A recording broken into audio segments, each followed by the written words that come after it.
Hospital ఉంటది, இருதய specialist போடப்பட்டிருக்கு. இது டீத் ஸ்பெஷலிஸ்ட் ఉంటారు, இது நல்ல பல் டாக்டர் என்று போடப்பட்டிருக்கு. కన్ను ముక్కు చెవు అన్నిటికి స్పెషలిస్ట్ ఉన్నారు. எல்லா அவயவை குறித்தும் ஒரு ஸ்பெஷலிஸ்ட் இருப்பாங்க. పాపాల స్పెషలిస్ట్ లేడు, பாவங்களை குறித்து மன்னிக்கிற ஸ்பெஷலிஸ்ட். దేవుని మందిరానికి వెళ్ళి நீ దేవుని సభకి నీ పాపాలు ఒప్పుకుంటే பாவங்களை அறிக்கை నీ பண்ணி పాపాలు క్షమించే స్థానం ఏదంటే దేవుని మందిరము. உன் பாவங்களை மன்னிக்கப்படுகிற இடம் என்ன என்று சொன்னால் அதுதான் தேவ சபை. దీనికి ఒక పేరు పెడదాము. நான் பேர் வைக்கலாம். ఏ పేరు అంటే என்ன பேர்? దేవుని మందిరము, ஆண்டவருடைய திருச்சபை, పాపాలు క్షమించబడే శాఖ, பாவங்களை மன்னிக்கிற ஒரு இடம், పాపాలు క్షమించబడే స్థానము, பாவங்களை மன்னிக்கப்படுகிற ஒரு இடம். హల్లెలూయా హల్లెలూయా హల్లెలూయా హల్లెలూయా.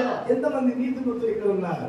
எத்தனை நீதிமான்கள் இங்கே இருக்கிறீங்க? చేతులు పైకెత్తండి. கையை உயர்த்துங்க. అయ్యగారు కళ్ళు మూసుకుంటారు, నేను కూడా కళ్ళు మూసుకుంటాను.